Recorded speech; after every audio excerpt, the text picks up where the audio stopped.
And then, of course, I promise I'll talk about AI. And we'll talk about robotics. The NVIDIA story is the reinvention of the computer industry. In fact, the NVIDIA story is also the reinvention of our company. As I said, I've been coming here for 30 years. Many of you have been through many of my keynotes. Some of you, all of them. And just as you reflect on the conversation, the things we talked about in the last 30 years, how dramatic we changed. We started out as a chip company with a goal of creating a new computing platform. And in 2006, we introduced CUDA, which has revolutionized how computing is done. In 2016, 10 years later, we realized that a new computing approach has arrived. And this new computing approach requires a reinvention of every single layer of the technology stack. The processor is new. The software stack is new. It stands to reason the system is new. And so we invented a new system that on the day I announced it at GTC 2006, no one understood what I was talking about, and nobody gave me a PO. That system was called DGX-1.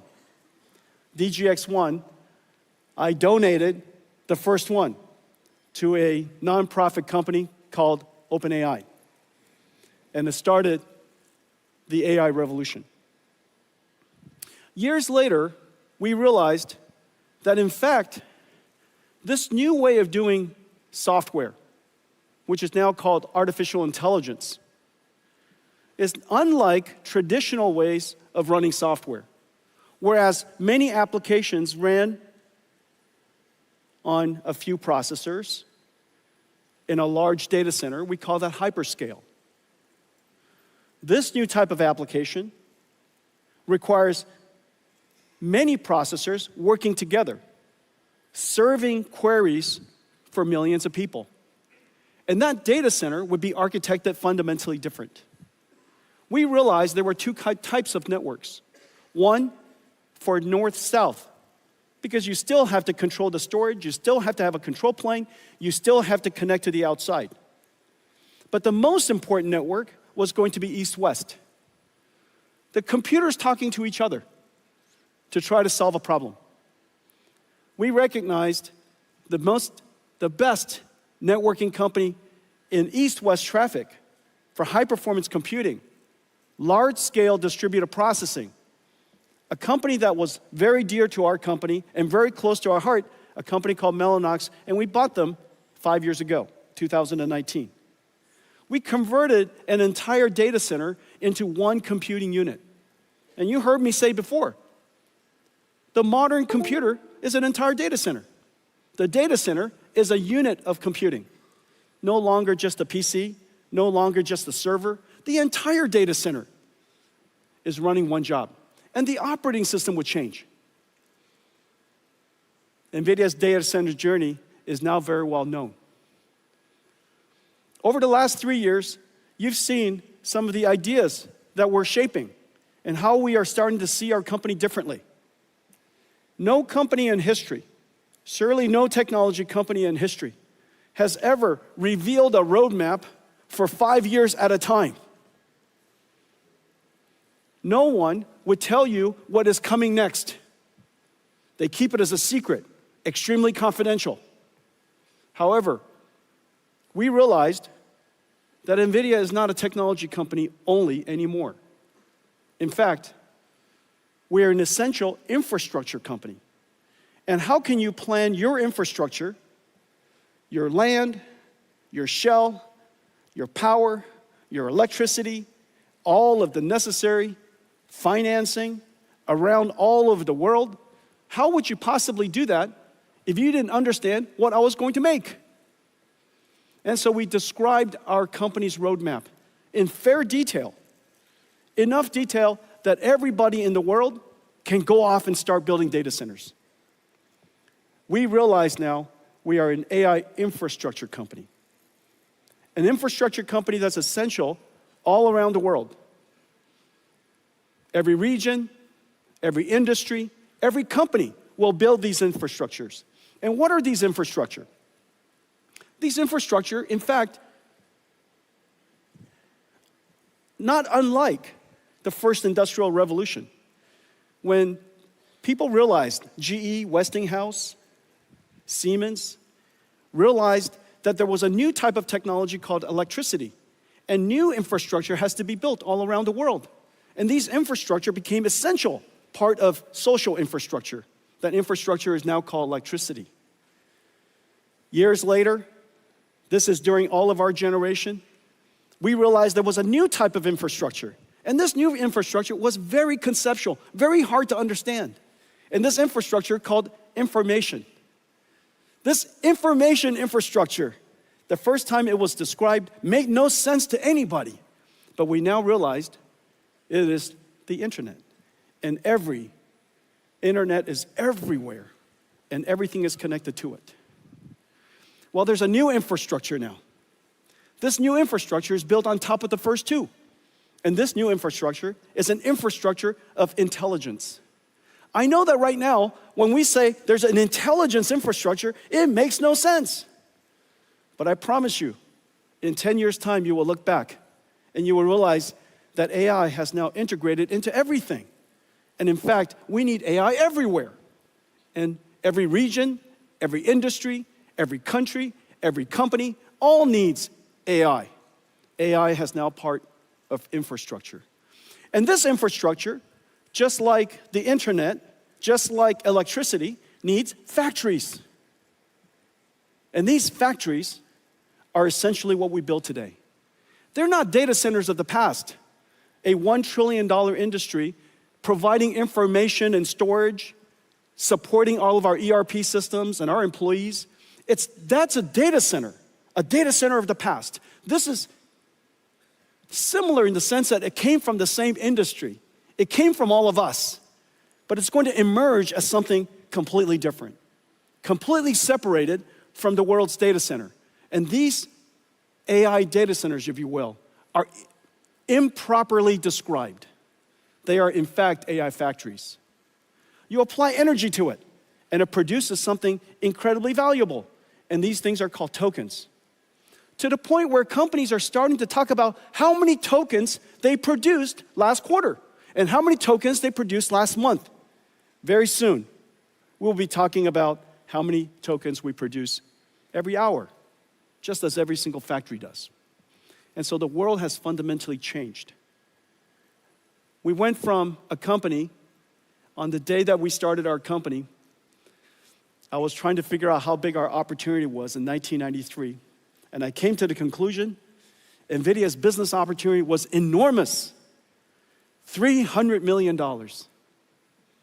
We're going to be rich. $300 million chip industry to a data center opportunity that represents about $1 trillion to now an AI factory, an AI infrastructure industry that will be measured in trillions of dollars.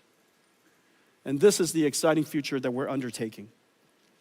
Now, at its core, everything we do is founded on several important technologies. Of course, I talk about accelerated computing a great deal. I talk about AI a great deal. What makes NVIDIA really special is the fusion of these capabilities. And very especially, the algorithms, the libraries, what we call the COMPUTEX libraries. We're talking about libraries all the time. And in fact, we're the only technology company in the world that talks about libraries nonstop. And the reason for that is because libraries is at the core of everything that we do. Libraries is what started it all. And I'm going to show you a few new ones today. But before I do that, let me show you a preview of what I'm going to tell you today. Everything you're about to see is simulation, science, and artificial intelligence. Nothing you see here is art. It's all simulation. It just happens to be beautiful. Let's take a look.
This is real-time computer graphics I'm standing in front of.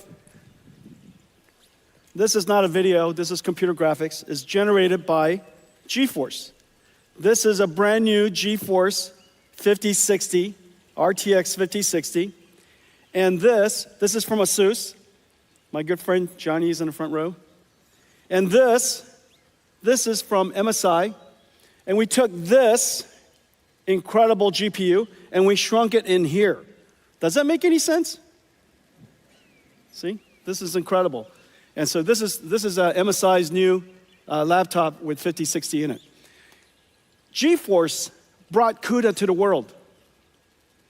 Right now, what you're seeing is every single pixel is ray traced.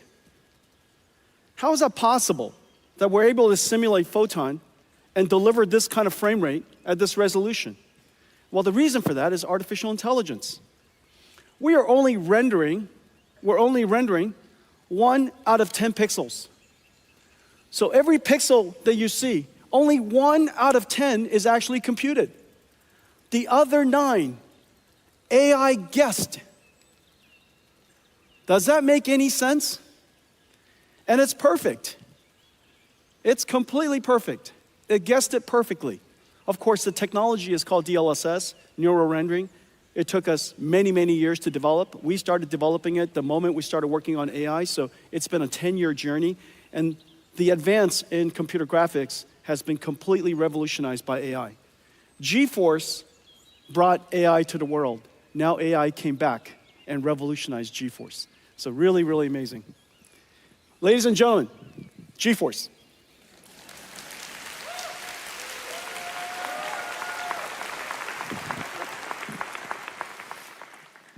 You know, when you're CEO, you have many children.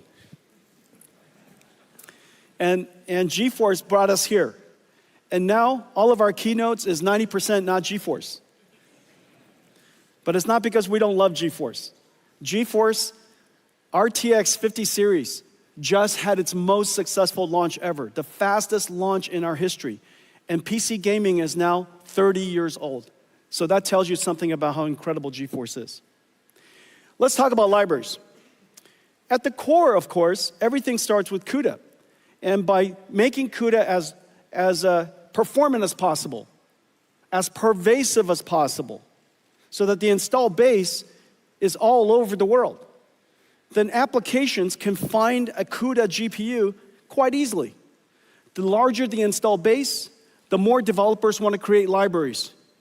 The more libraries, more amazing things are done, better applications, more benefits to users, they buy more computers.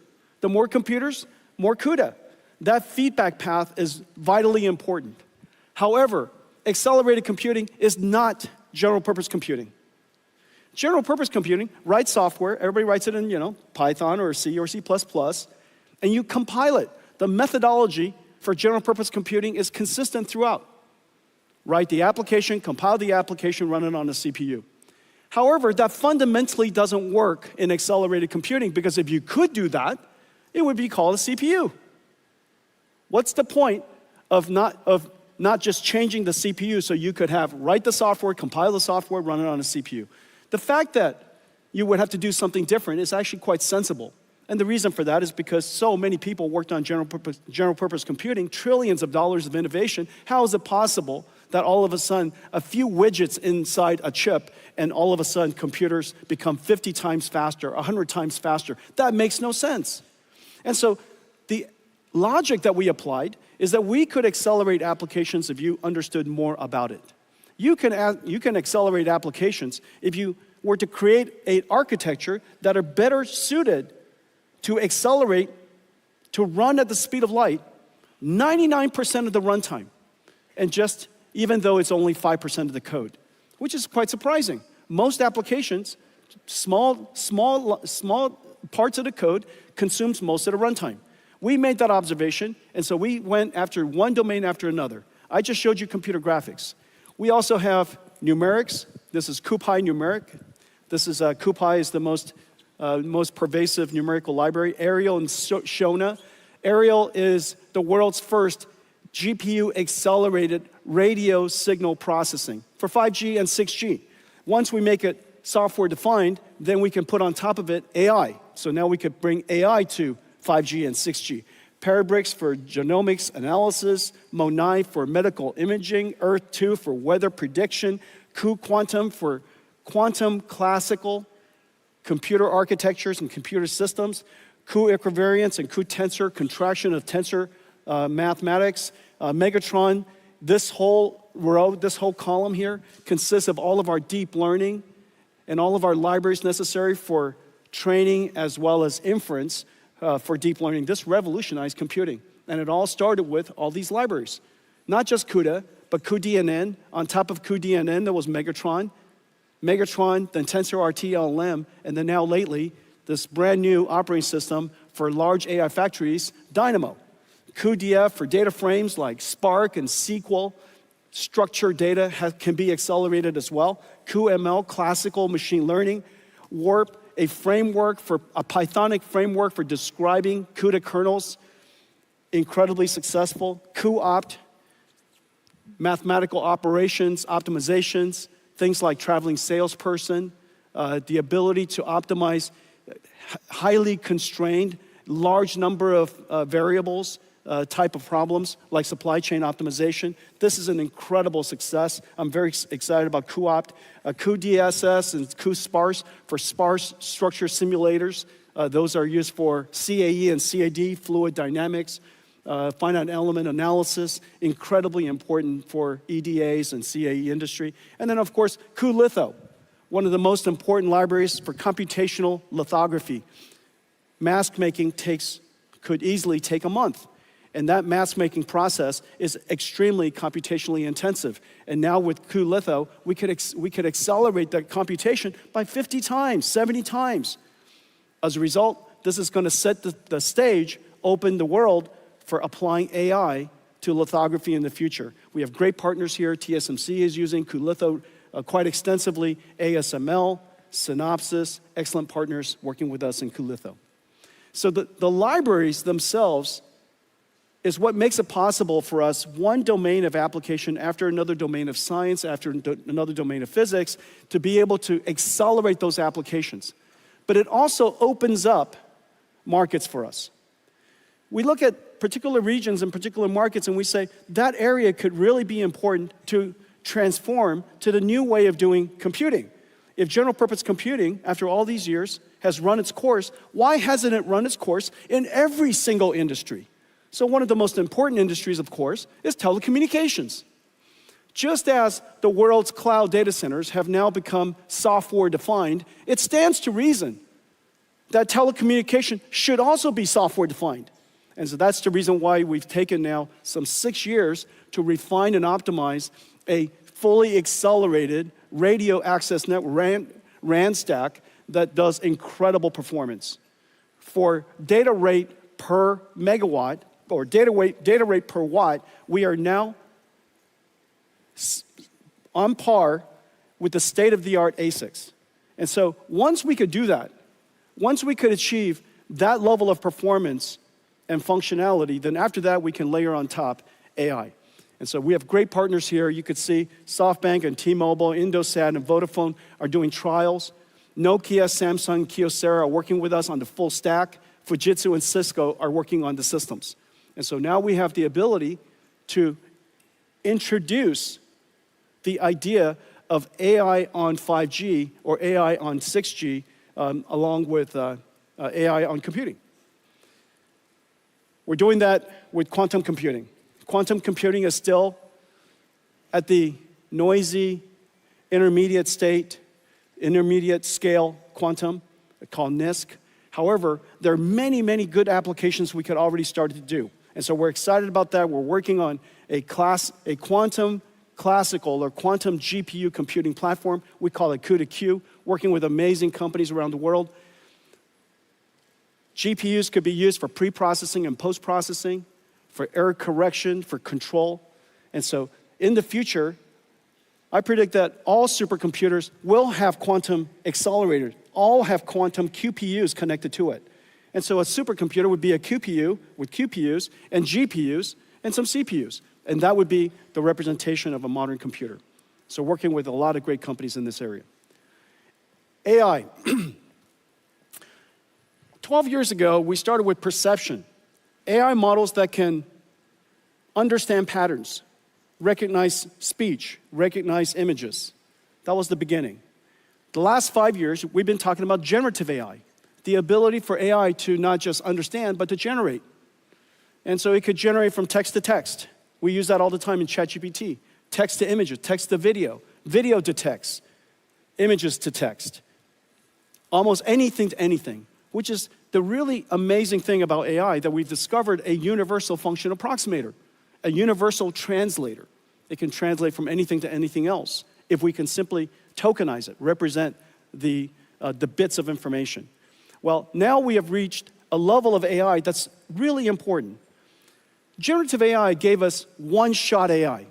You give it text, and it gives you text back. That was 2 years ago when we first engaged ChatGPT. That was the big, amazing breakthrough. You give it text, and it gives you text back. It predicts the next word, predicts the next paragraph. However, intelligence is much more than just what you've learned from a lot of data that you've studied. Intelligence includes the ability to reason, to be able to solve problems that you've not seen before, to break it down step by step, to maybe apply some rules and theorems to solve a problem you've never seen, to be able to simulate multiple options and weigh its benefits. Some of the technology you might have heard about, chain of thought, breaking it down step by step, tree of thought, coming up a whole bunch of paths. All of these technologies are leading the ability for AI to be able to reason. Now, the amazing thing is, once you have the ability to reason, and you have the ability to perceive, that is, let's say, multimodal read PDFs, you could do search, you can use tools, you have now agentic AI. This agentic AI just does something that I've just described all of us do. We're given a goal, we break it down step by step, we reason about what to do, what's the best way to do it, we consider its consequences, and then we start executing the plan. The plan might include doing some research, might include doing some work, using some tools. It might include reaching out to another AI agent to collaborate with it. Agentic AI is basically understand, think, and act. Well, understand, think, and act is the robotics loop. Agentic AI is basically a robot in a digital form. These are going to be really important in the coming years. We're seeing enormous progress in this area. The next wave, beyond that, is physical AI. AI that understands the world. They understand things like inertia, friction, cause and effect. That if I roll a ball and it goes under a car, depending on the speed of the ball, it probably went to the other side of the car. But the ball did not disappear. Object permanence. You might be able to reason that if there's a table in front of you and you have to go to the other side, the best way to do it is not to go right through it. The best way is maybe go around it or underneath it. To be able to reason about these physical things is really essential to the next era of AI. We call that physical AI. And so in this particular case, you're seeing us simply prompt the AI, and it generates videos to train a self-driving car in different scenarios, and I'll show you more of that later. That's a dog. It said, generate me a dog, generate me one with a bird, with people. And it started out with the image on the left. And then the phase after that, we take reasoning systems, generative systems, physical AI, and this level of capability would now go into a physical embodiment. We call it a robot. If you could imagine that you can prompt an AI to generate a video to reach and pick up a bottle, of course you could imagine telling a robot to reach out and pick up the bottle. The AI capability today has the ability to do those things. Well, the computer that's where we're going in the near future. The computer that we're building to make this possible has properties that are very different than the previous. The revolutionary computer called Hopper came into the world about 3 years ago. and it revolutionized AI as we know it. It became probably the most popular, most well-known computer in the world. In the last several years, we've been working on a new computer to make it possible for us to do inference time scaling, or basically thinking incredibly fast. Because when you think, you're generating a lot of tokens in your head, if you will. You're generating a lot of thoughts, and you iterate in your brain before you produce the answer. So what used to be one-shot AI is now going to be thinking AI, reasoning AI, inference time scaling AI. And that's going to take a lot more computation. And so we created a new system called Grace Blackwell. Grace Blackwell does several things. It has the ability to scale up. Scale up means to turn what is a computer into a giant computer. Scale out is to take a computer and connect many of them together and let the work be done in many different computers. Scaling out is easy. Scaling up is incredibly hard. Building larger computers that is beyond the limits of semiconductor physics is insanely hard. And that's what Grace Blackwell does. Grace Blackwell broke just about everything. And all of you in the audience, many of you are partnering with us to build Grace Blackwell systems. I'm so happy to say that we're in full production, but we can also say it was incredibly challenging. Although the Blackwell systems based on HGX has been in full production since the end of last year and has been available since February, we are now just putting online all the Grace Blackwell systems. They're coming online all over the place every single day. It's available in CoreWeave now for several weeks. It's already being used by many CSPs. And now you're starting to see it coming up from everywhere. Everybody's starting to tweet out that Grace Blackwell is in full production. In Q3 of this year, just as I promised, every single year, we will increase the performance of our platform every single year like rhythm. And this year, in Q3, we'll upgrade to Grace Blackwell GB300. The GB300 will increase the same architecture, same physical footprint, same electrical and mechanicals, but the chips inside have been upgraded. It has upgraded with a new Blackwell chip, is now 1.5 times more inference performance, has 1.5 times more HBM memory, and it has 2 times more networking. And so the overall system performance is higher. Well, let's take a look at what's inside Grace Blackwell. Grace Blackwell starts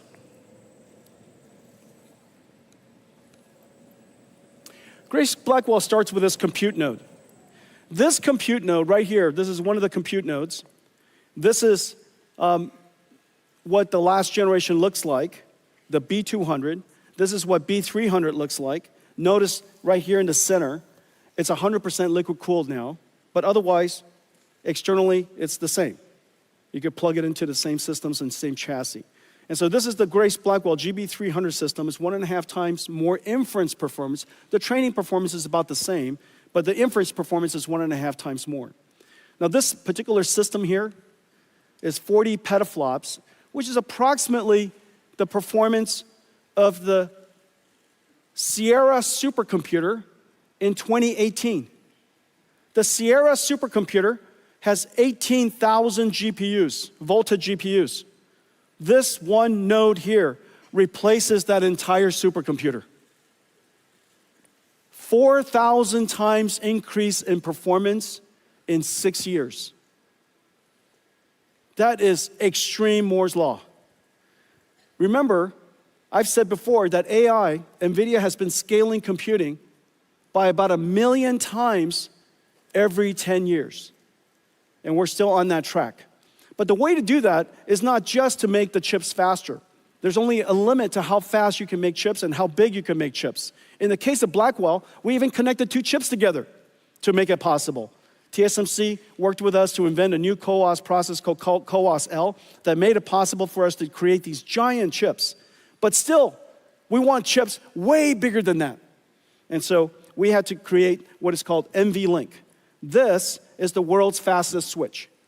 This NVLink here, right here, is 7.2 terabytes per second. 9 of these go into that rack. And that 9 those 9 switches are connected by this miracle. This is quite heavy. That's because I'm quite strong. I made it look so light, but this is 70 pounds. And so this is the NVLink spine. 2 miles of cables, 5,000 cables structured, all coaxed, impedance matched, and it connects all 72 GPUs to all of the other 72 GPUs across this network called NVLink switch. 130 terabytes per second of bandwidth across the NVLink spine. So just put in perspective, the peak traffic of the entire internet, is 900 terabits per second. Divide that by 8. This moves more traffic than the entire internet. 1 NVLink spine across this 9 of these NVLink switches, so that every single GPU can talk to every other GPU at exactly the same time. This is the miracle of GB200. And because there's a limit to how far you can drive SerDes, this is as far as any SerDes has ever driven. From chip, this goes chip to the switch, out to the spine, to any other switch, any other chip, all electrical. And so that limit caused us to put everything in one rack. And that one rack is 120 kilowatts, which is the reason why everything has to be liquid cooled. We now have the ability to disaggregate the GPUs out of one motherboard, essentially, across an entire rack. And so that entire rack is one motherboard. That's the miracle. Completely disaggregated, and now the GPU performance is incredible, the amount of memory is incredible, the networking bandwidth is incredible, and now we can really scale these out. Once we scale it up, then we can scale it out into large systems. And notice almost everything NVIDIA builds are gigantic. And the reason for that is because we're not building data centers and servers, we're building AI factories. This is CoreWeave. This is Oracle Cloud. The power density of each rack is so great, they have to put them further apart so that the power density could be distributed. But really, in the end, we're not building data centers, we're building AI factories. And this is the XAI, Colossus factory. This is Stargate, 4 million square feet, 4 million square feet, 1 gigawatt. And so just think about this factory here.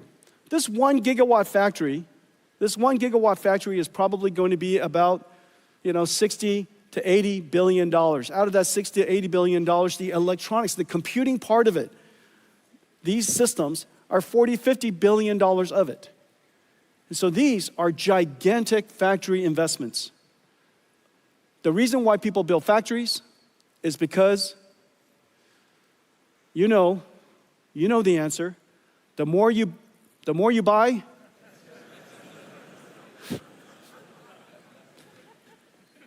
say it with me. The more you buy, the more you make. That's what factories do. Okay.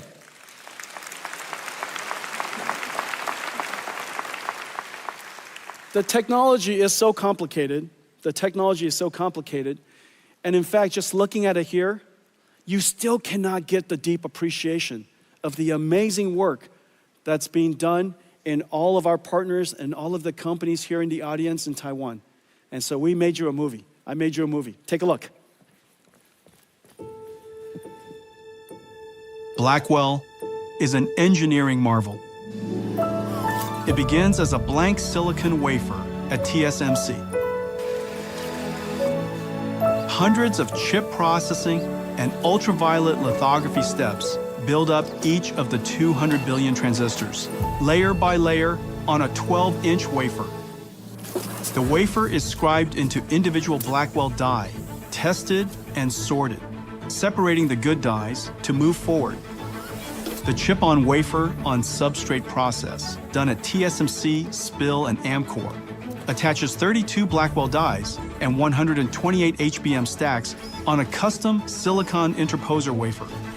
Metal interconnect traces are etched directly into it, connecting Blackwell GPUs and HBM stacks into each system and package unit, locking everything into place.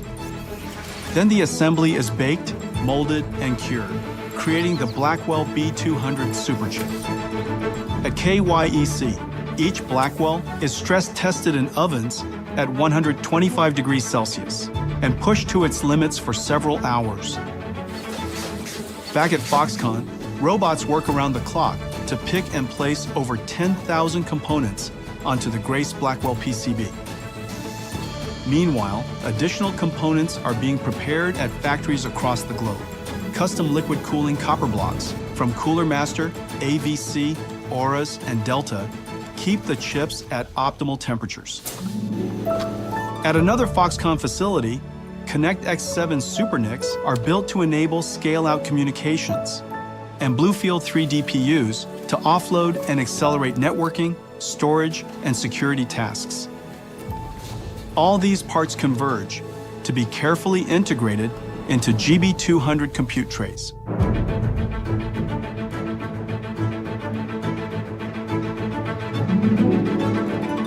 NVLink is the breakthrough high-speed link that NVIDIA invented to connect multiple GPUs and scale up into a massive virtual GPU. The NVLink switch tray is constructed with NVLink switch chips, providing 14.4 terabytes per second of all-to-all bandwidth. NVLink spines form a custom blind-mated backplane, integrating 5,000 copper cables to deliver 130 terabytes per second of all-to-all bandwidth. This connects all 72 Blackwells or 144 GPU dies into one giant GPU. From around the world, parts arrive.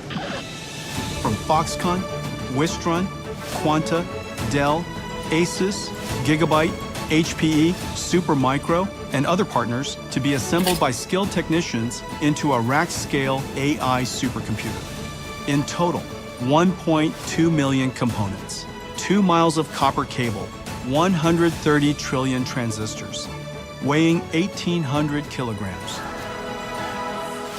From the first transistor etched into a wafer to the last bolt fastening the Blackwell rack, every step carries the weight of our partners' dedication, precision, and craft. Blackwell is more than a technological wonder. It's a testament to the marvel of the Taiwan technology ecosystem.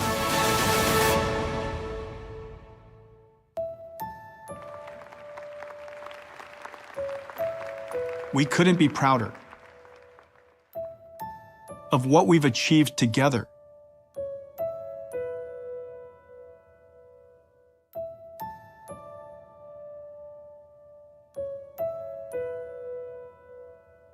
Thank you, Taiwan.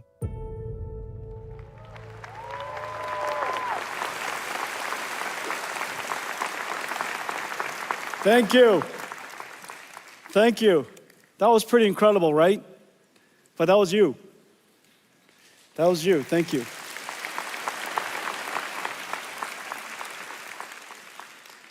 Well, Taiwan doesn't just build supercomputers for the world. Today, I'm very happy to announce that we're also building AI for Taiwan. And so today we're announcing that Foxconn, Taiwan, the Taiwanese government, NVIDIA, TSMC, we're going to build the first giant AI supercomputer here for the AI infrastructure and the AI ecosystem of Taiwan. Thank you.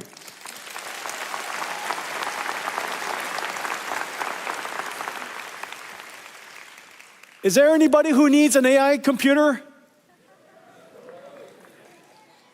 Any AI researchers in the audience?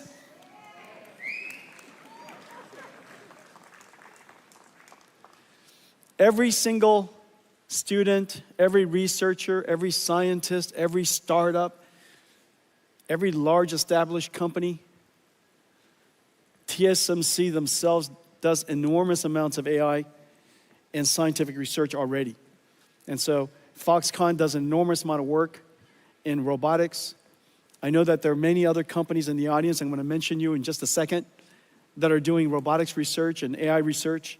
And so having a world-class AI infrastructure here in Taiwan is really important. All of that is so that we could build a very large chip. And NVLink and Blackwell, this generation, made it possible for us to create these incredible systems. Here's one from Pegatron and QCT and Wistron and WeWin. This is from Foxconn and Gigabyte and ASUS. And you could see the front and the back of it.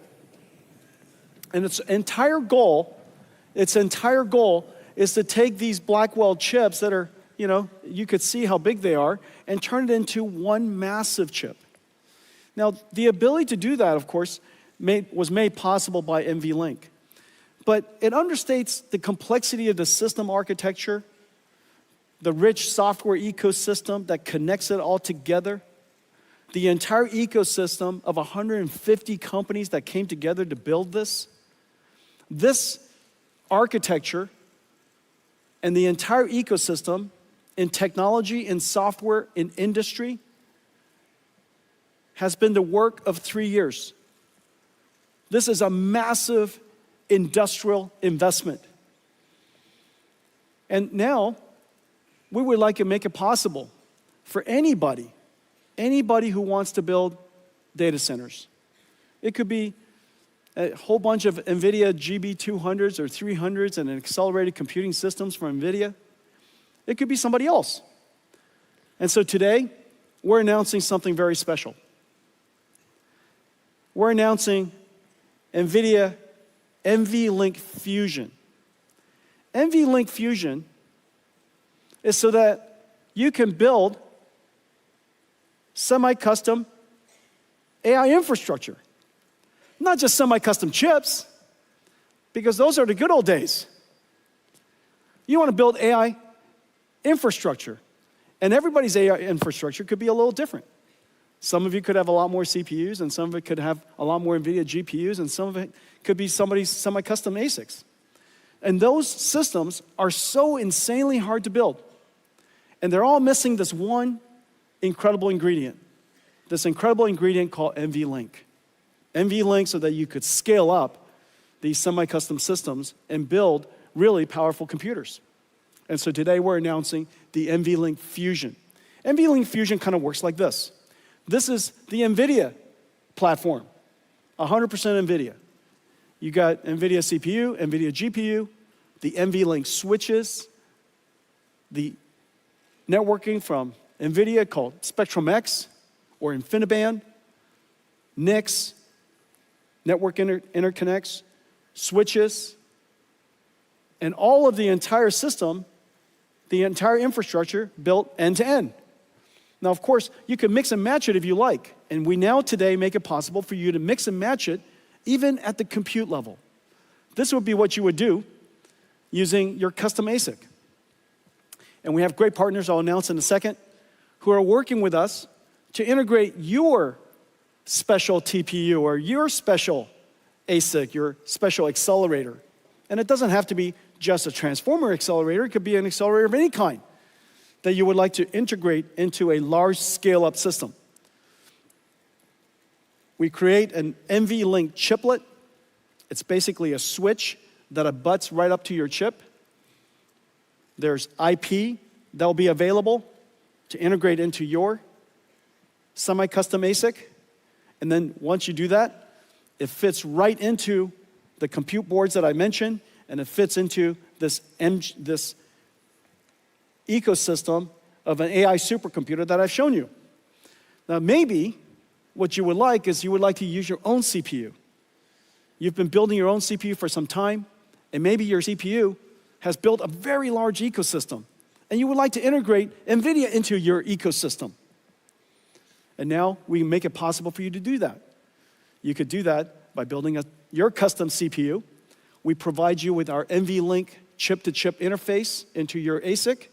We connect it with NVLink chiplets, and now it connects and directly abuts into the Blackwell chips and our next generation Rubin chips.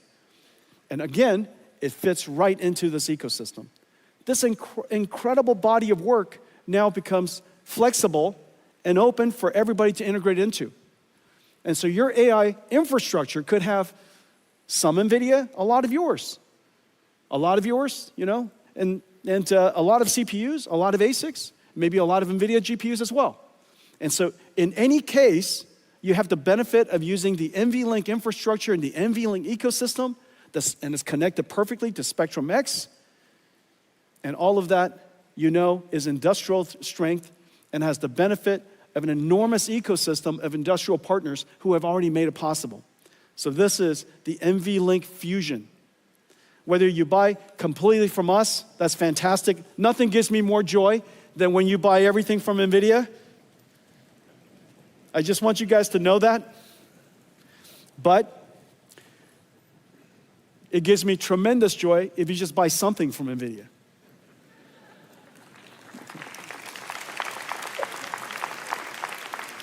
And so we have some great partners. L-Chip, Astera Labs, Marvell, and one of our great partners, MediaTek, are going to be partnering with us to work with ASIC or semi-custom customers, hyperscalers, who would like to build these things, or CPU vendors who would like to build these things, and they would be their semi-custom ASIC provider. We also have Fujitsu and Qualcomm who are building their CPUs with NVLink to integrate into our ecosystem. And Cadence and Synopsys, we've worked with them to transfer our IP to them so that they can work with all of you and make that IP available to all of your chips. So this ecosystem is incredible, but this just highlights the NVLink Fusion ecosystem. Once you work with them, you instantly get integrated into the entire larger NVIDIA ecosystem that makes it possible for you to scale up into these AI supercomputers. Now let me talk to you about some new product categories. As you know, I've shown you a couple of different computers.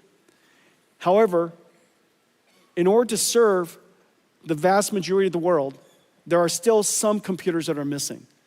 And so I'm going to talk about them. But before I do that, I want to give you an update that, in fact, this new computer we call DGX Spark is in full production. DGX Spark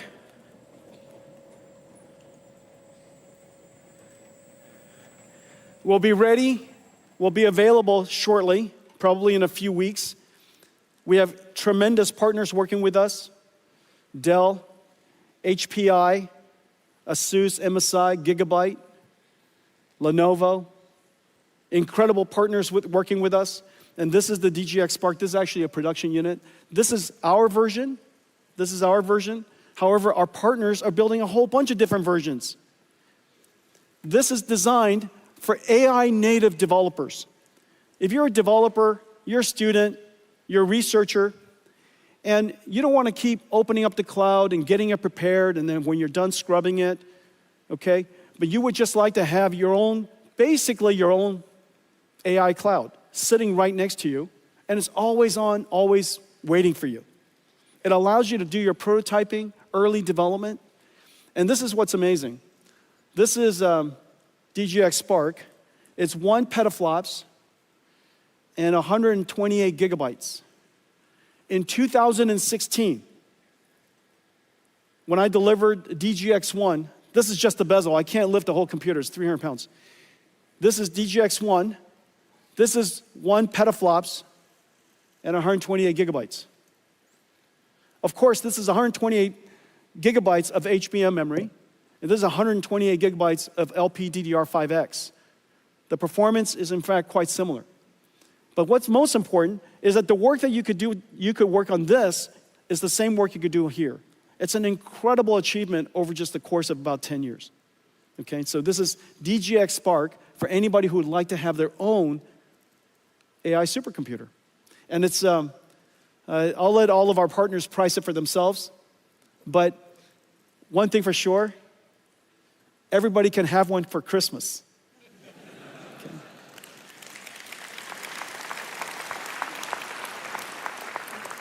Okay, I've got another computer I want to show you. If that's not enough, and you would still like to have your own personal, thank you, Janine. This is Janine Paul, ladies and gentlemen. If that one isn't big enough for you, here's one. This is another desk side.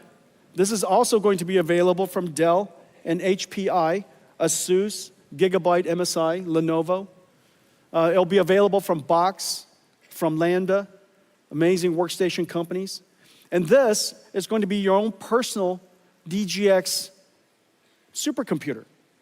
This computer is the most performance you can possibly get out of a wall socket. You could put this in your kitchen, but just barely. If you put this in your kitchen and then somebody runs the microwave, I think that's the limit. And so this is the limit. This is the limit of what you can get out of a wall outlet. And this is a DGX station. The programming model of this and the giant systems that I showed you are the same. That's the amazing thing. One architecture, and this has the ability, enough capacity and performance to run a 1 trillion parameter AI model. Remember, Llama is Llama 70B. A 1 trillion parameter model is going to run wonderfully on this machine. Okay, so that's the DGX station. So now let's talk about, remember these systems are, thank you, Jenny. These systems are AI natives. They're AI native computers. They're computers built for this new generation of software. It doesn't have to be x86 compatible. It doesn't have to run traditional IT software. It doesn't have to run hypervisors. It doesn't have to run it doesn't have to run Windows. These computers are designed for the modern AI native applications. Of course, these AI applications could be APIs that can be called upon by the traditional and the classical applications. But in order for us to bring AI into a new world, and this new world is enterprise IT, we have to go back to our roots, and we have to reinvent computing and bring AI into traditional enterprise computing. Now, enterprise computing, as we know, is really 3 layers. It's not just the computing layer. It's compute, storage, and networking. It's always compute, storage, and networking. And just as AI has changed everything, it stands to reason that AI must have changed compute, storage, and networking for enterprise IT as well. Well, that lower layer has to be completely reinvented, and we're in the process of doing that. I'm going to show you some new products that unlocks enterprise IT for us. It has to work with the traditional IT industry, and it has to add a new capability. And the new capability for enterprise is agentic AI. Basically, digital marketing campaign manager, a digital researcher, a digital software engineer, digital customer service, digital chip designer, digital supply chain manager, digital versions, AI versions of all of the work that we used to do. And as I mentioned earlier, agentic AI has the ability to reason, use tools, work with other AIs. So in a lot of ways, these are digital workers. They're digital employees. The world has a shortage of labor. We have a shortage of workers. By 2030, by about 30 to 50 million shortage. It's actually limiting the world's ability to grow. And so now we have these digital agents that can work with us. 100% of NVIDIA software engineers now have digital agents working with them so that they can help them, assist them in developing better code and more productively. And so in the future, you're going to have this layer, that's our vision. You're going to have a layer of agentic AIs, AI agents. And so what's going to happen to the world? What's going to happen to enterprise? Whereas we have HR for human workers, we're going to have IT becoming the HR of digital workers. And so we have to create the necessary tools for today's IT industry, today's IT workers, to be able to manage, improve, evaluate a whole family of AI agents that are working inside their company. And so that's the vision of what we want to build. But first, we have to reinvent computing. Remember what I said. Enterprise IT works on x86. It runs traditional software, such as hypervisors from VMware or IBM Red Hat or Nutanix. It runs a whole bunch of classical applications.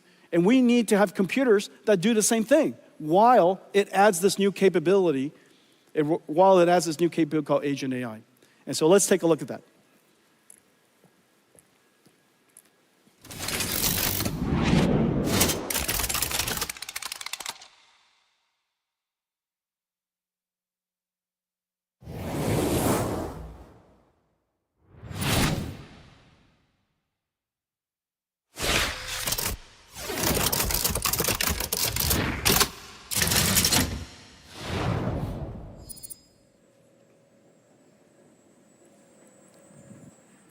Okay, this is the brand new RTX Pro Enterprise and Omniverse server. This server can run everything. It has x86, of course. It can run all of the classical hypervisors.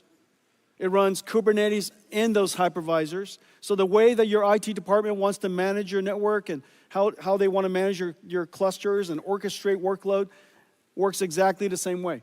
It has the ability to even stream Citrix and what other virtual desktops to your PC. Everything that runs in the world today should run here. Omniverse runs on here perfectly. But in addition to that, this is the computer for enterprise AI agents. Those AI agents could be only text. Those AI agents could also be computer graphics.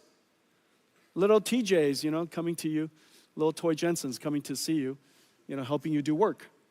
And so those AI agents could be either in text form, it could be in graphics form, it could be in video form. All of those workloads work on this system. No matter the modality, every single model that we know of in the world, every application that we know of should run on this. In fact, even Crisis works on here. Okay, so anybody who's a GeForce gamer? There are no GeForce gamer in the room.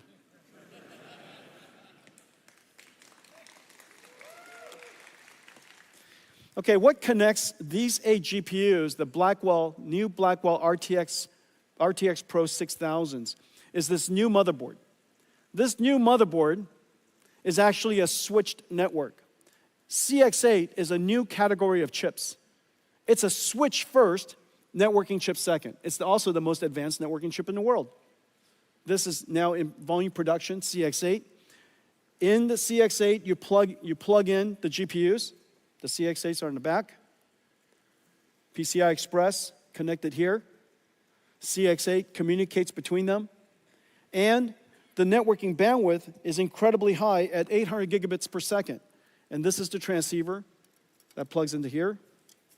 So each one of these GPUs have their own networking interface. All of the GPUs are now communicating to all of the other GPUs on east-west traffic. Incredible performance. Now, the surprising part is this, how incredible it is. So this is RTX Pro. This is the performance, and I showed you guys at GTC how to think about performance in the world of AI factories. The way to think about this is throughput. This is tokens per second, which is the y-axis. The more output your factory, the more tokens you produce. Okay, so throughput is measuring tokens per second. However, every AI model is not the same. And some AI models require much more reasoning. And so you need those AI models, you need the performance per user to be very high. So the tokens per second per user has to be high. And this is the problem with factories. Factories either like to have high throughput or low latency, but it doesn't like to have both. And so the challenge is how to create an operating system that allows us to have high throughput, the y-axis, while having very low latency, which is the y-axis, interactivity, tokens per second per user. And so this chart tells you something about the overall performance of the computer, of the overall computers of the factory. Look at all of those different colors. It represents the different ways you have to configure all of our GPUs to achieve the performance. Sometimes you need pipeline parallelism. Sometimes you want expert parallelism. Sometimes you want a batch. Sometimes you want to do speculative decoding. Sometimes you don't. And so all of those different types of algorithms have to be applied separately and differently depending on the workload. And the Pareto, the outside area, the overall area of that curve represent the capability of your factory, okay? And so notice something. Hopper is this is the most famous computer in the world, Hopper H100, the HGX, $225,000. Hopper is down there. And the Blackwell server you just saw, the enterprise server, is 1.7 times its performance. But this is amazing. This is Llama 70B. This is DeepSeek R1. DeepSeek R1 is 4 times. Now the reason for that, of course, the DeepSeek R1 has been optimized, and the DeepSeek R1 is genuinely a gift to the world's AI industry. The amount of computer science breakthrough is really quite significant and has really opened up a lot of great research for researchers in the United States and around the world. Everywhere I go, DeepSeek R1 has made a real impact on how people think about AI and how think about inference and how think about reasoning AIs. They've made a great contribution to the industry and to the world. And so this is DeepSeek R1. The performance is 4 times the state-of-the-art H100. That kind of puts it in perspective, okay? And so if you're building enterprise AI, we now have a great server for you. We now have a great system for you. It's a computer you could run anything on. It's a computer that has incredible performance. And whether it's x86 or AI, all of it runs. Okay, our RTX Pro server is in volume production across all of our partners in the industry. This is likely the largest go-to market of any system we have ever taken to market. So thank you very much.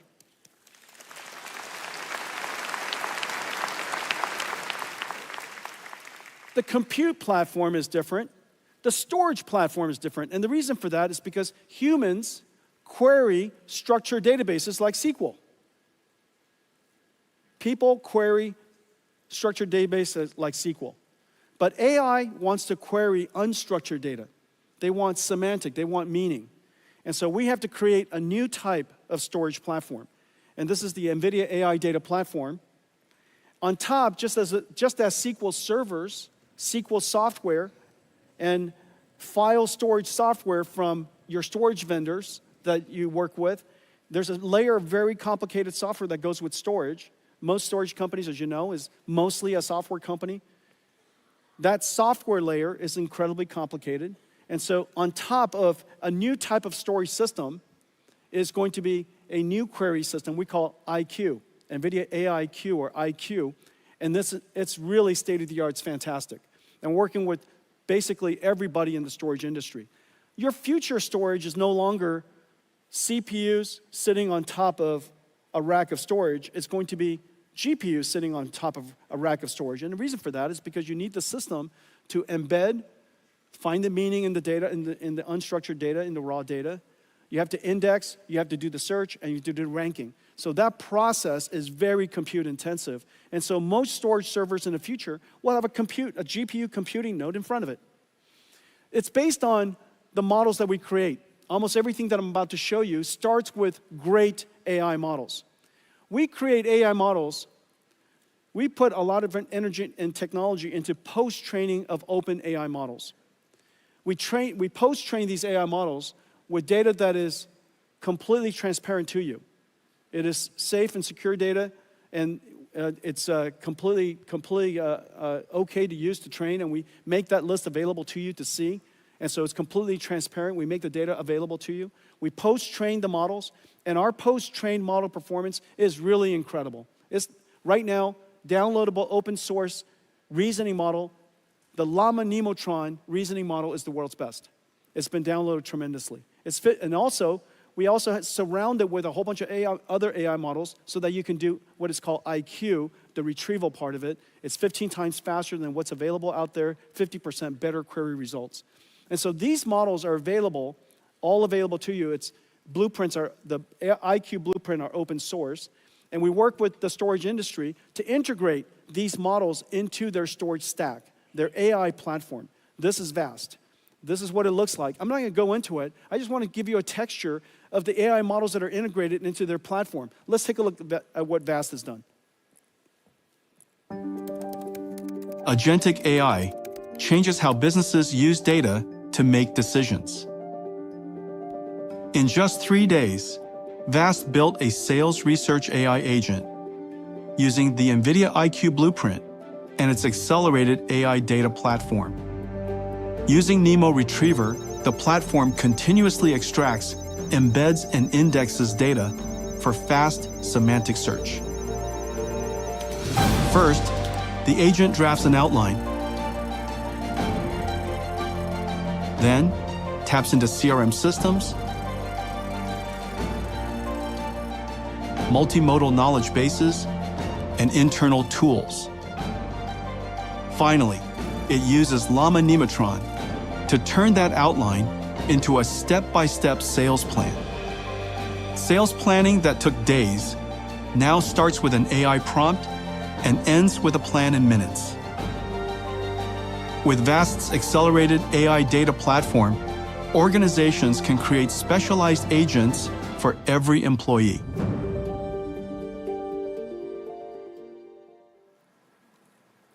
Okay, so that's VAST. Dell has a great AI platform, one of the world's leading storage vendors. Hitachi has a great AI platform, AI data platform. IBM is building an AI data platform with NVIDIA NeMo. NetApp is building an AI platform. As you could see, all of these are open to you. And if you're building an AI platform with a semantic query AI in front of it, NVIDIA NeMo is the world's best. Okay, so that gives you now compute for enterprise and storage for enterprise. The next part is a new layer of software called AI Ops. Just as supply chain has their ops and HR has their ops, in the future, IT will have AI Ops. And they will curate data, they'll fine-tune the models, they'll evaluate the models, guardrail the models, secure the models, and we have a whole bunch of libraries of models necessary to integrate into the AI Ops ecosystem. We got great partners to help us do that, to take it to market for us. CrowdStrike is working with us. Data IQ is working with us. Data Robots is working with us. You can see these are all AI operations creating fine-tuning models and deploying models for agentic AI in enterprise. And you could see NVIDIA libraries and models integrated all over it. So Data Robots, here's Data Stacks. This is Elastic. I think I heard somewhere that they're downloaded 400 billion times. This is Nutanix. This is Red Hat. This is Trend Micro here in Taiwan. I think I saw Eva earlier. Okay, hi Eva. Okay, weights and biases. Okay, and so that's it. This is how we're going to bring the world and bring to the world's enterprise IT the ability to add AI to everything that you do. You're not going to rip out everything from IT, the enterprise IT organizations, because companies have to run. But we can add AI into it. And now we have systems that are enterprise ready with ecosystem partners, incredible ecosystem partners. I think I saw Jeff earlier. There's Jeff Clark, the great Jeff Clark. Been coming to Taiwan for as long as I have been coming to Taiwan, and has been a partner of yours for a long time. So there's Jeff Clark. And so our ecosystem partners, Dell and others, are going to take this platform, these platforms, to the world's enterprise IT. Okay, let's talk about robots. So agentic AIs, AI agents, a lot of different ways to say it, agents are essentially digital robots. Reason for that is because a robot perceives, understands, and plans. And that's essentially what agents do. But we would like to build also physical robots. And these physical robots, first, it starts with the ability to learn to be a robot. The ability to learn to be a robot can't be done in the physical world productively. You have to create a virtual world where the robot can learn how to be a good robot. That virtual world has to obey the laws of physics. Most physics engines don't have the ability to, with fidelity, deal with rigid and soft body simulation. And so we partner with DeepMind, Google DeepMind, and Disney Research to build Newton, the world's most advanced physics engine. It's going to be open sourced in July. It's incredible what it can do. It's completely GPU accelerated. It's differentiable, so you could learn from experience. It is incredibly high fidelity. It's super real time. And so we could use that Newton engine, and it's integrated into Mujoko. It's integrated into NVIDIA's Isaac Sim. So irrespective of the simulation environment and framework you use. And so with that, we can bring these robots to life.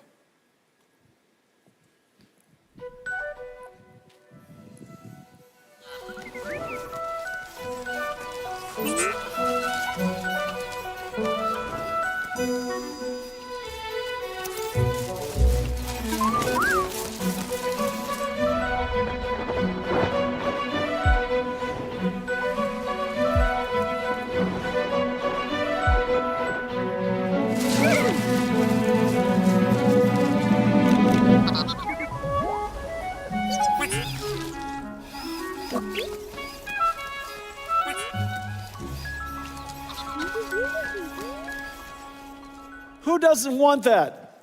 I want that. Can you imagine one of those little ones or a few of them running around the house, chasing your dogs, driving them crazy? And so, did you see what was happening? It wasn't an animation, it was a simulation. And he was slipping and sliding in the sand, in the dirt. All of it was simulated. The software of the robot is running in the simulation. And so it wasn't animated, it was simulated. And so in the future, we'll take the AI models that we train and we put it into that robot in simulation and let it learn how to be a great robot. Well, we're working on several things to help the robotics industry. Now, you know that we've been working in autonomous systems for some time. Our self-driving car basically has 3 systems. There's the system for creating the AI model, and that's GB200, GB300. It's going to be used for that, training the AI model. Then you have Omniverse for simulating the AI model. And then when you're done with that AI model, you put that model, the AI, into the self-driving car. Okay, this year we're deploying Mercedes around the world, our self-driving car stack, end-to-end stack. But we create all of this, and the way we go to market is exactly the same that we work everywhere else. We create the entire stack, we open the entire stack, and for our partners, they use whatever they want to use. They could use our computer and not our library. They could use our computer, our library, and also our runtime. However much you would like to use, it's up to you, because there's a lot of different engineering teams and different engineering styles and different engineering capabilities. We want to make sure that we provide our technology in a way that makes it as easy as possible for everybody to integrate NVIDIA's technology. You know, like I said, I love it if you buy everything from me, but just please buy something from me. Okay. Very practical. And so we're doing exactly the same thing in robotic systems, just like cars. And so this is our Isaac GR00T platform. The simulation is exactly the same as Omniverse. The training system is the same.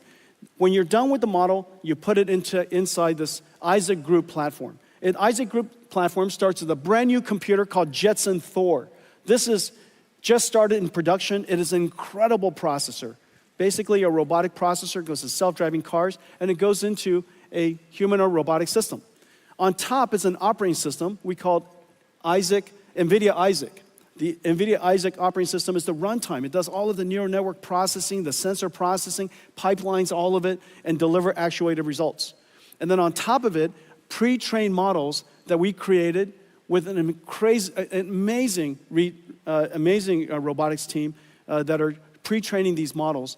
And all the tools necessary in creating this, we make available, including the model. And so today we're announcing that Isaac GR00T N1.5 is now open sourced. And it's open to the world to use. It's been downloaded 6,000 times already, and the popularity and the likes and the appreciation from the community is incredible. And so that's creating the model. We also open the way we created the model. The biggest challenge in robotics is, the biggest challenge in AI overall is, what is your data strategy? And your data strategy has to be, that's where a great deal of research and a great deal of technology goes into. In the case of robotics, human demonstration, just like we demonstrate to our children or a coach demonstrates to an athlete, you demonstrate using teleoperations. You demonstrate to the robot how to perform the task, and the robot can generalize from that demonstration, because AI can generalize and we have technology for generalization. You can generalize from that one demonstration other techniques, okay? And so what if you want to teach this robot a whole bunch of skills? How many different teleoperation people do you need? Well, it turns out to be a lot. And so what we decided to do was use AI to amplify the human demonstration systems. And so this is essentially going from real to real and using an AI to help us expand, amplify the amount of data that was collected during human demonstration to train an AI model. Let's take a look. The age of generalist robotics has arrived, with breakthroughs in mechatronics, physical AI, and embedded computing. Just in time, as labor shortages limit worldwide industrial growth. A major challenge for robot makers is the lack of large-scale, real, and synthetic data to train models. Human demonstrations aren't scalable, limited by the number of hours in a day. Developers can use NVIDIA Cosmos Physical AI World Foundation models to amplify data.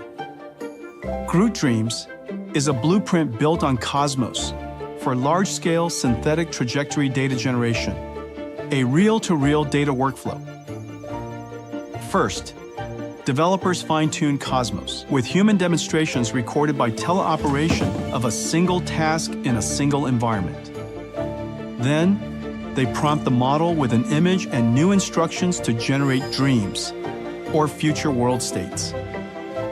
Cosmos is a generative model, so developers can prompt using new action words without having to capture new teleop data. Once a large number are generated, Cosmos reasons and evaluates the quality of each dream, selecting the best for training. But these dreams are still just pixels. Robots learn from actions. The GR00T Dreams blueprint generates 3D action trajectories from the 2D dream videos. This is then used to train the robot model. GR00T Dreams lets robots learn a huge variety of new actions with minimal manual captures.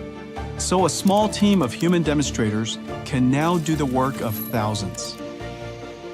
GR00T Dreams brings developers another step closer to solving the robot data challenge.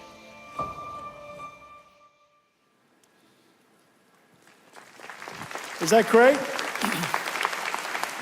So in order for robotics to happen, you need AI. But in order to teach the AI, you need AI. And so this is really the great thing about the era of agents, where we need a large amount of synthetic data generation, robotics, a large amount of synthetic data generation, and skill learning called fine-tuning, which is a lot of reinforcement learning, and enormous amount of compute. And so this is a whole era where the training of these AI, the development of these AI, as well as the running of the AI needs an enormous amount of compute. Well, as I mentioned earlier, the world has a severe shortage of labor. And the reason why humanoid robotics is so important is because it is the only form of robot that can be deployed almost anywhere brownfield. It doesn't have to be greenfield. It could fit into the world we created. It could do the tasks that we made for ourselves. We engineered the world for ourselves, and now we could create a robot that fit into that world to help us. Now, the amazing thing about human robotics is not just the fact that if it worked, it could be quite versatile. It is likely the only robot that is likely to work. And the reason for that is because technology needs scale. Most of the robotic systems we've had so far are too low volume.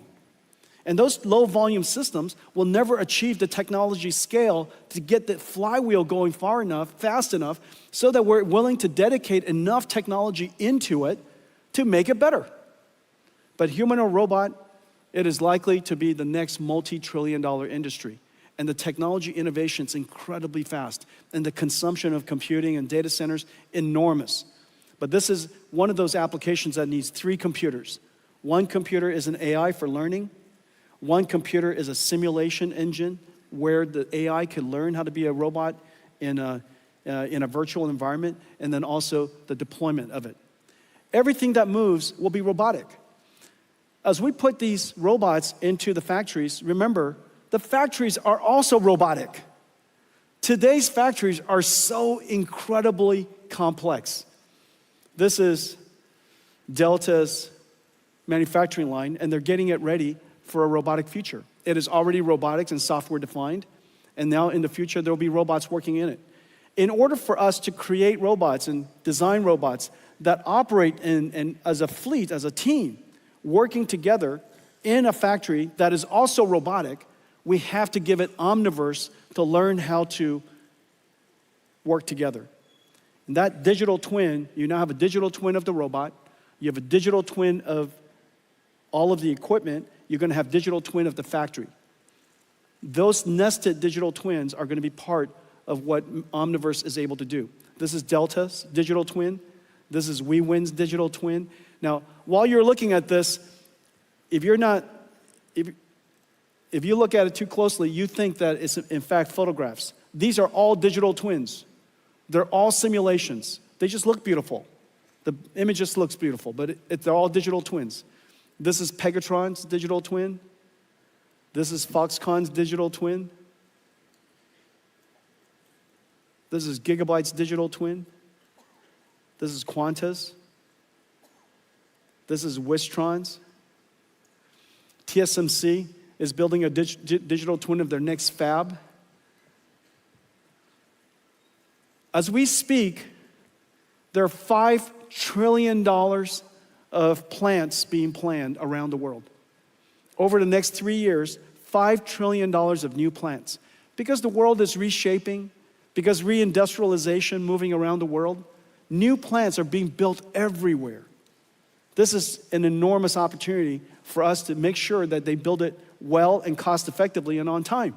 And so putting everything into a digital twin is really a great first step and preparing it for a robotic future. In fact, building that $5 trillion doesn't include a new type of factory that we're building. And even our own factories, we put in a digital twin. This is the NVIDIA AI factory in a digital twin. Kaohsiung is a digital twin. They made Kaohsiung a digital twin. There are already hundreds of thousands of buildings, millions of miles of roads. And so, yes, Kaohsiung is a digital twin. Let's take a look at all of this. Taiwan is pioneering software-defined manufacturing. TSMC, Foxconn, Wistron, Pegatron, Delta Electronics, Quanta, WeWin, and Gigabyte are developing digital twins on NVIDIA Omniverse for every step of the manufacturing process. TSMC with MedAI generate 3D layouts of an entire fab from 2D CAD and develop AI tools on CUOPT that can simulate and optimize intricate piping systems across multiple floors, saving months of time. Quanta, Wistron, and Pegatron plan new facilities and production lines virtually prior to physical construction, saving millions in costs by reducing downtime. Pegatron simulates solder paste dispensing, reducing production defects. Quanta uses Siemens Teamcenter X with Omniverse to analyze and plan multi-step processes. Foxconn, Wistron, and Quanta simulate power and cooling efficiency of test data centers with Cadence Reality Digital Twin. And to develop physical AI-enabled robots, each company uses its digital twin as a robot gym to develop, train, test, and simulate robots. Whether manipulators, AMRs, humanoids, or vision AI agents as they perform their tasks, or work together as a diverse fleet. And when connected to the physical twin with IoT, each digital twin becomes a real-time interactive dashboard. Pegatron uses NVIDIA Metropolis to build AI agents who help employees learn complex techniques. Taiwan is even bringing digital twins to its cities. LinkerVision and the city of Kaohsiung use a digital twin to simulate the effects of unpredictable scenarios and build agents that monitor city camera streams, delivering instant alerts to first responders. The age of industrial AI is here, pioneered by the technology leaders of Taiwan, powered by Omniverse.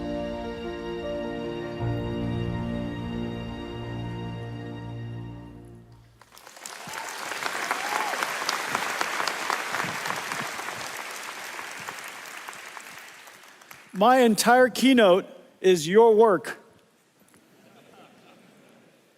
It's so excellent. Well, it stands to reason that Taiwan, at the center of the most advanced industry, the epicenter where AI and robotics is going to come from, it stands to reason that this is an extraordinary opportunity for Taiwan. This is also the largest electronics manufacturing region in the world. And so it stands to reason that AI and robotics will transform everything that we do. And so it's really quite extraordinary that for one of the first times in history that the work you do has revolutionized every industry, and now it's going to come back to revolutionize yours. At the beginning, I said that GeForce brought AI to the world, and then AI came back and transformed GeForce. You brought AI to the world. AI will now come back and transform everything that you do. It's been a great pleasure working with all of you. Thank you.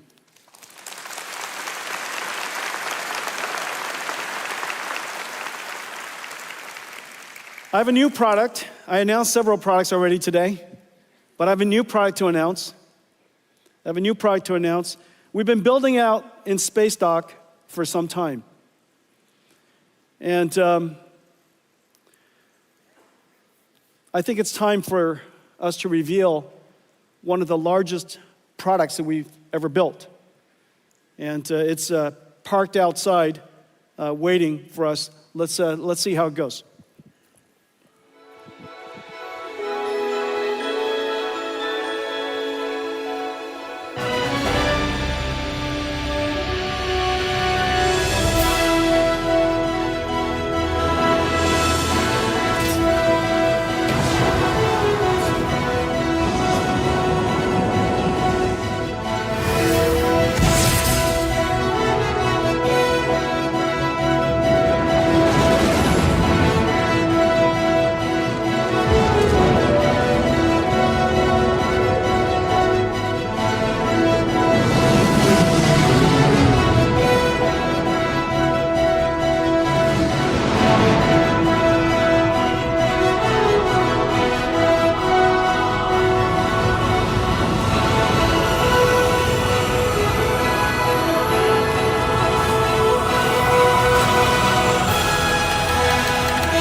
NVIDIA Constellation have been growing.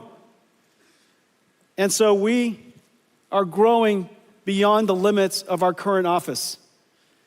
And so I'm going to build them a brand new NVIDIA Taiwan office, and it's called NVIDIA Constellation.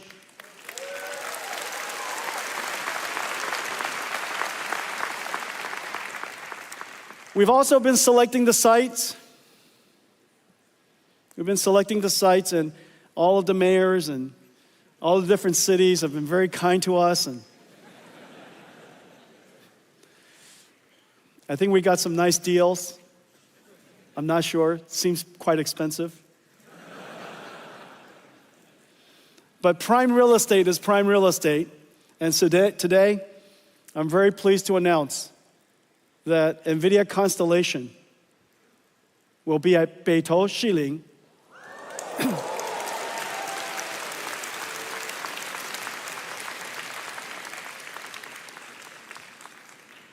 We have negotiated the transfer of the lease from the current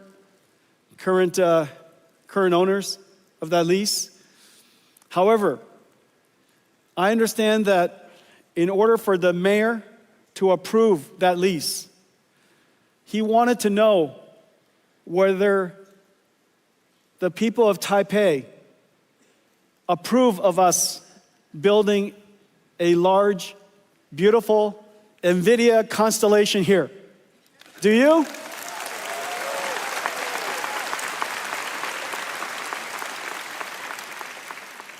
He also asked for you to call him. And so I'm sure you know his numbers. Everybody call him right away. Tell him that you think it's a great idea. So this is going to be NVIDIA Constellation. We're going to build it. We're going to start building as soon as we can. We need the office space. NVIDIA Constellation, Beitou Shiling. Very exciting. Okay.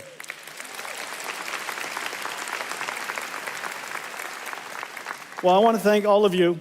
I want to thank all of you for your partnership over the years. We are at a once-in-a-lifetime opportunity. It is not an understatement to say that the opportunity ahead of us is extraordinary. For the very first time in all of our time together, not only are we creating the next generation of IT, we've done that several times. From PC to internet to cloud to mobile cloud, we've done that several times. But this time, not only are we creating the next generation of IT, we are in fact creating a whole new industry.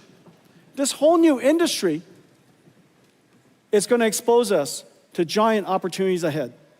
I look forward to partnering with all of you on building AI factories, agents for enterprises, robots, all of you amazing partners building the ecosystem with us around one architecture. And so I want to thank all of you for coming today. Have a great Computex, everybody. 大家谢谢. Thank you. Thank you for coming. Thank you.